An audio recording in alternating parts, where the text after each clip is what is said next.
अब हम जिस तीसरे इंपॉर्टेंट एलिमेंट ऑफ डिज़ाइन की बात करेंगे वो है शेप।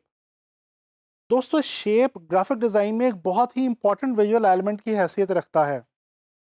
पिछले 2 लेसन्स में मैंने आपको डॉट और लाइन के बारे में काफ़ी डिटेल में बताने की कोशिश की थी। दोस्तों, आपको ये जान के हैरत होगी कि डॉट और लाइन से शेप का बहुत ही करीबी और गहरा ताल्लुक है। पिछले लेसन्स में हमने ये देखा था कि डॉट्स से आपस में मिलकर लाइन क्रिएट होती है, और जिस तरह से डॉट्स आपस में मिलकर लाइन क्रिएट करते हैं, बिल्कुल इसी तरह से जब लाइंस आपस में कंबाइन होती हैं या मिलती हैं तो वो शेप्स को जन्म देती हैं। दोस्तों, हमारे इर्द गिर्द, हमारे एटमॉस्फेयर में और हमारी डेली लाइफ में जितनी भी चीज़ें मौजूद हैं, तकरीबन वो तमाम की तमाम चीज़ें किसी ना किसी तरह से या तो बजाते खुद शेप की हैसियत रखती हैं या फिर कुछ शेप्स की मदद से मिल के बनी हैं। अगर हम शेप को डिफाइन करने की कोशिश करें तो जब एक्चुअल या इम्प्लाइड लाइंस आपस में कंबाइन होती हैं और किसी एरिया को सराउंड कर लेती हैं, यानी कि घेर लेती हैं, तो दोस्तों शेप क्रिएट हो जाती है। जैसा कि हमने लाइन को स्टडी करते हुए देखा कि लाइन 2 डायमेंशनल भी हुआ करती है और 3 डायमेंशनल भी हुआ करती है, बिल्कुल इसी तरह से शेप्स 2D भी हुआ करती हैं और 3D भी। 2D या 2 डायमेंशनल शेप्स वो शेप्स होती हैं जिनको पेपर पे हम ड्रॉ करके देखते हैं या किसी फ्लैट सरफेस के ऊपर ड्रॉ किया जाए या बनाया जाए। इसके बरक्स 3D या 3 डायमेंशनल शेप्स वो शेप्स हुआ करती हैं दोस्तों जिनको हम चारों अतराफ से देख सकते हैं और उनका हर तरफ से मुशाहिदा कर सकते हैं। मिसाल के तौर पे दरख्त, पौधे, जानवर, स्कल्पचर्स और हम खुद इंसान, ये तमाम 3D शेप्स ही हैं। दोस्तों, शेप्स को 3 तरीके से आम तौर पे हम पेपर पे ड्रॉ करते हैं। सबसे पहला तरीका तो ये है कि हम किसी भी शेप को जस्ट आउटलाइन या स्ट्रोक की सूरत में ड्रॉ कर सकते हैं।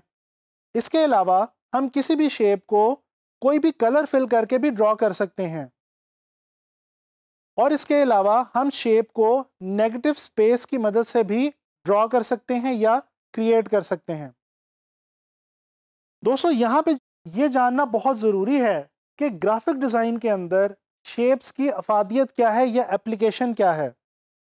तो याद रखिए, शेप्स ग्राफिक डिज़ाइन के अंदर डिज़ाइन बनाते हुए आपके डिज़ाइन में डेकोरेशन के काम भी आ सकती हैं। इसके अलावा मटेरियल या कंटेंट ऐड करने या बढ़ाने का काम भी दे सकती हैं। सबसे बेहतरीन काम जो शेप्स हमारे डिज़ाइन में करती हैं वो ये कि ये देखने वाले के लिए इंटरेस्टिंग एलिमेंट का काम करती हैं और हमारे डिज़ाइंस के अंदर इंटरेस्ट लेवल को बूस्ट कर देती हैं। दोस्तों, इसके अलावा बाज़-औक़ात हम इन शेप्स को अपने डिज़ाइंस में सिंबल्स के तौर पे भी यूज़ करते हैं। अभी थोड़ा सा आगे चल के मैं आपको ये बताऊंगा कि कैसे। इसके अलावा हम शेप्स को टेक्सचर्स और पैटर्न्स बनाने के लिए भी काम में लाते हैं।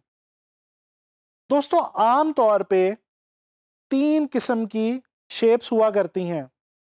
Number 1 geometric shapes, number 2 organic shapes और नंबर 3 एब्स्ट्रैक्ट शेप्स। तो चलें आए ज़रा जानने की कोशिश करते हैं कि ये ज्योमेट्रिक शेप्स क्या हैं, ऑर्गेनिक शेप्स क्या हैं और एब्स्ट्रैक्ट शेप्स क्या हैं। दोस्तों, सबसे पहले बात करते हैं ज्योमेट्रिक शेप्स की। आपको याद होगा बहुत बचपन में जब आप मैथ्स पढ़ा करते थे तो मैथ्स की किताबों में आपने बहुत सी मुख्तलिफ ज्योमेट्रिक शेप्स का मुशाहिदा किया, जैसे कि circle, triangle, rectangle, square, parallelogram वगैरह। ये वो शेप्स हुआ करती हैं जिनको हम किसी भी 2D सरफेस के ऊपर, जैसे कि पेपर वगैरह पे, कंपास और रूलर की मदद से ड्रॉ कर सकते हैं। इसके अलावा जो दूसरी टाइप है यानी कि ऑर्गेनिक शेप्स, ये वो शेप्स हैं जिनको हम किसी भी सरफेस पे फ्री हैंड तरीके से ड्रॉ कर सकते हैं बगैर किसी रूलर वगैरह की मदद लिए। और ये वो शेप्स हुआ करती हैं जिनका ताल्लुक आम तौर पे हमारे इर्द गिर्द मौजूद नेचर से है। ऑर्गेनिक शेप्स के अंदर पत्ते, फूल, पौधे, दरख्त, इंसान, जानवर, ये तमाम चीज़ें आ जाया करती हैं। इसके अलावा एक तीसरी बहुत अहम जो टाइप है वो है एब्स्ट्रैक्ट शेप्स। दोस्तों, ये जो तीसरी टाइप है ये पहली दो टाइप से मिलकर ही बना करती है, यानी कि ज्योमेट्रिक और ऑर्गेनिक शेप से मिलकर ही एब्स्ट्रैक्ट शेप्स बना करती हैं। लेकिन ये बाजुकात हमारे लिए बहुत काम आती हैं। जैसे कि अभी थोड़ी देर पहले मैंने आपको बताया कि शेप्स की मदद से हम सिंबलिज्म का काम भी लिया करते हैं। तो दोस्तों, मैं आपको एक मिसाल देता हूँ। आप लोगों ने कभी किसी भी जगह पे पब्लिक टॉयलेट्स तो यूज़ किए होंगे। उनके दरवाज़ों पे आपने लेडीज़ और जेंट्स के दो ये साइन देखे होंगे। दोस्तों, ये जो साइंस हैं ये डेफिनेटली शेप ही है और ये ज्योमेट्रिक और ऑर्गेनिक शेप से मिलकर बनी है। लेकिन ये एब्स्ट्रैक्ट शेप है और ये एक सिंबल के तौर पे यूज़ की जाती है। अगर इससे मज़ीद आगे बढ़ के हम शेप्स के विजुअल मीनिंग के बारे में बात करें तो दोस्तों, ये बहुत ही मज़े की बात है कि तमाम शेप्स जो हमारे इर्द गिर्द मौजूद हैं उनकी डिज़ाइन और विजुअल के हवाले से ख़ास अफादियत है और हर शेप का विजुअल डिज़ाइन के अंदर कुछ ख़ास मीनिंग हुआ करता है। मिसाल के तौर पे हम डिस्कस करते हैं जो चार सबसे बेसिक ज्योमेट्रिक शेप्स हमारे पास हैं, जैसे कि सर्कल, ट्रायंगल, रेक्टेंगल और स्क्वायर। जानने की कोशिश करते हैं कि इन चारों शेप्स की विजुअल डिज़ाइन के लिए क्या एप्लीकेशन हो सकती है या क्या विजुअल मीनिंग हो सकता है। दोस्तों, सबसे पहले बात करते हैं सर्कल की। मेरा आप लोगों से एक सवाल है, क्या आप लोगों ने कभी सोचा है कि क्रिकेट और फुटबॉल में यूज होने वाली बॉल हमेशा राउंड ही क्यों हुआ करती है? या गाड़ियों और बाइक्स में यूज होने वाले व्हील्स यानी कि टायर्स वो भी हमेशा राउंड ही क्यों हुआ करते हैं? जी जनाब, इसका मकसद ये है कि राउंड चीज मूवमेंट या मोशन के काम आती है, इसीलिए ये तमाम चीजें हमेशा राउंड बनाई जाती हैं। तो इससे हमें ये पता चला कि जब हम कोई भी डिज़ाइन बना रहे होंगे और हमें अगर अपने डिज़ाइन में मूवमेंट या मोशन की फील देनी होगी तो हम सर्कुलर शेप्स का सहारा ले सकते हैं। इसी तरह से बात करते हैं ट्रायंगुलर शेप्स की। दोस्तों, रोड्स के ऊपर आप रोड साइंस देखते हैं। आप देखते हैं कि इन डिफरेंट रोड साइंस में एरो का इस्तेमाल बहुत ज़्यादा किया जाता है। एरो एक शेप ही है जिसके एंड पे ट्रायंगुलर शेप का इस्तेमाल किया जाता है। दोस्तों, अगर आप किसी इवेंट पे जाएं तो आप वहां पे डायरेक्शनल साइंस देखते हैं। ये डायरेक्शनल साइंस भी एरो की मदद से ही आपको किसी खास लोकेशन की तरफ डायरेक्ट करने का काम करते हैं। इनके अंदर भी ट्रायंगल का इस्तेमाल किया जाता है। तो अब ज़रा सोच के बताइए कि इस एग्जाम्पल के कॉन्टेक्स्ट में ट्रायंगल जो शेप है इसका क्या विजुअल मीनिंग हुआ? जी बिल्कुल सही, ट्रायंगल की जो शेप है ये डायरेक्शन देने के काम आती है। लिहाजा हमें पता चला कि अगर हमें डिज़ाइन बनाते हुए अपने डिज़ाइन के अंदर डायरेक्शन की सेंस देनी हो तो हम ट्रायंगुलर शेप्स का सहारा ले सकते हैं। चलें बात करते हैं एक ऐसी चीज़ की जिसका इस्तेमाल आप रोज़ाना उस वक्त करते हैं जब आप घर से बाहर निकलते हैं। दोस्तों, तकरीबन हम सभी लोग डेली रोड्स के ऊपर ट्रैवल करते हैं। आपको पता है कि रोड्स की विड्थ इतनी नहीं हुआ करती जितनी उनकी लेंथ हुआ करती है। ऐसा क्यों है?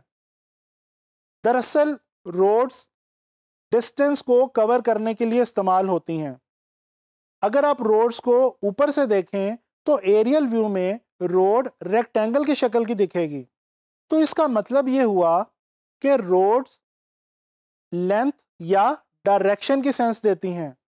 लिहाजा अगर हमें अपने डिज़ाइन में कहीं भी लेंथ या डायरेक्शन को शो करना हो तो हम रेक्टेंगुलर शेप्स का सहारा ले सकते हैं। दोस्तों, आखिरी ज्योमेट्रिकल सिंपल शेप की बात करते हैं जो कि है स्क्वायर। कभी आप लोगों में से किसी के साथ ऐसा हुआ है कि आपके किसी दोस्त या रिश्तेदार ने घर नया नया शिफ्ट किया हो, आप उसके घर मेहमान जाएं और उसके घर में कार्टन्स पड़े हों। दोस्तों उन कार्टन्स को दूर से देख के ही आपको ये एहसास होगा कि इनके अंदर कोई चीज़ मौजूद है, कोई वेट मौजूद है।